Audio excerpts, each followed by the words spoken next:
Clara Mitchell moved into that house as if hiding from herself. She was 37 years old and carried a past full of struggles, half-finished medical treatments for her schizoaffective disorder, jobs that never lasted, friendships that dissolved like salt in water. Her two brothers had followed the right path, brilliant careers, family, stability. She, on the other hand, had always been the broken piece. Her father had repeated it cruelly. "You're a failure, you won't even appear in the inheritance." And he kept his promise. Clara received nothing. The house was old, with damp stains and a garden that seemed to swallow the sidewalk. The landlord only gave her one warning before handing over the keys. The neighbor. Better not provoke her. She has a bad temper. Martha Rivers didn't take long to show up. She was a woman in her 60s, gray hair. I hope you're not like the others. We want a quiet neighborhood. Clara promised discretion. She tried, and yet Martha's presence was uncomfortable. The only comfort was Nico, her 8-year-old grandson, who accompanied his grandmother. The boy ran to hug her with a tenderness that lit up the whole garden. Clara watched him with envy. She had never received such affection in her childhood. During the first days, Clara enjoyed a silence that seemed almost unreal. She had breakfast by the window as the sun lit up the wild garden. She took short walks to the corner store where no one recognized her or asked questions. At night, she lay in the living room with a book she rarely finished, but just being able to read without interruptions felt like a luxury. She slept deeply without shocks, and for the first time in years, she thought she had found a true refuge.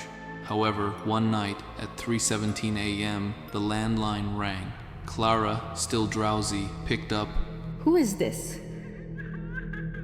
but she only heard heartbreaking crying on the other side. Clara was confused and frightened until she froze upon realizing that cry was her own. She hung up suddenly, her heart racing.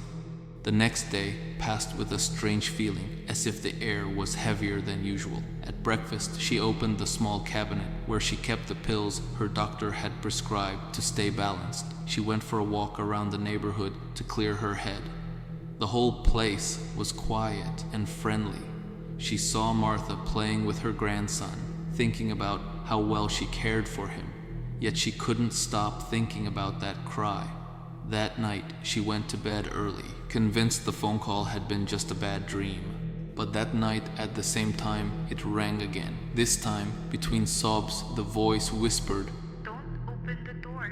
That night, Clara couldn't sleep. Insomnia began destroying her. Baggy eyes, trembling hands, inexplicable forgetfulness. The stove left on, the keys in the refrigerator.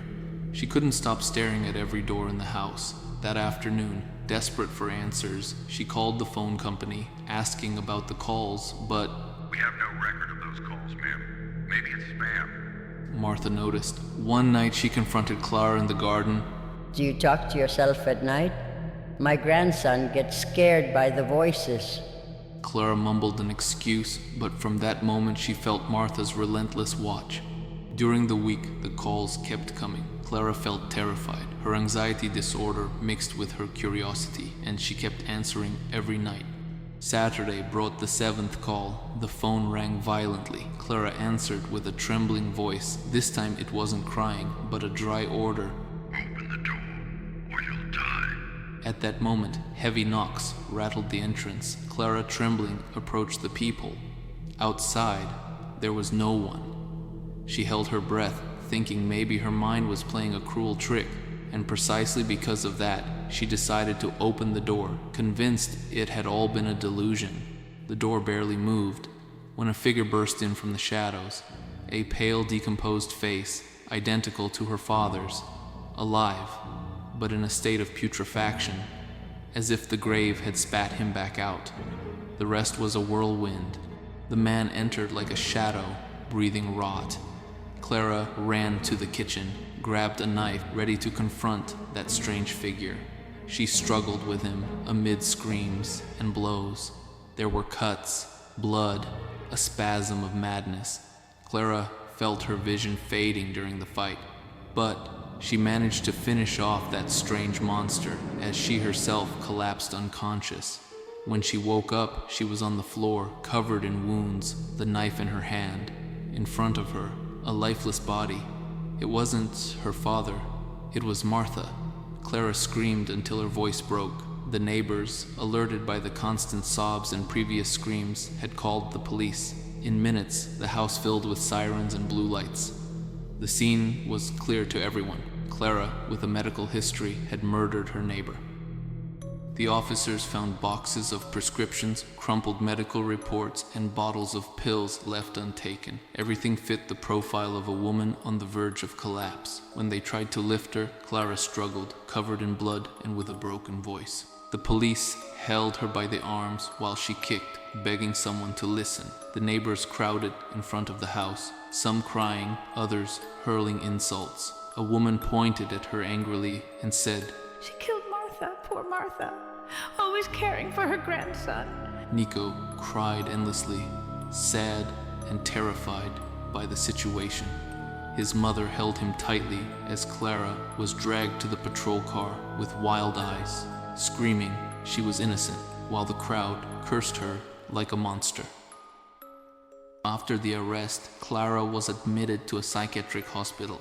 After weeks, she no longer spoke to anyone. She only repeated softly at 3:17, "Don't open the door.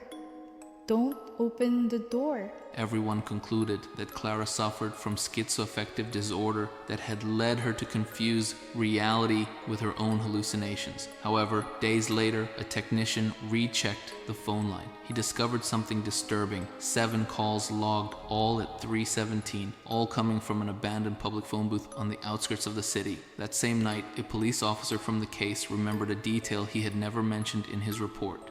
When he entered the kitchen, before finding Clara and the corpse, he had noticed an intense, damp smell, unmistakable, freshly turned soil, but foul. The smell had vanished by dawn. This is just the beginning. The Forsaken is a new channel, and your presence gives life to the cult. Join us for more disturbing stories every week. Until then, rest. We'll meet again in another tale.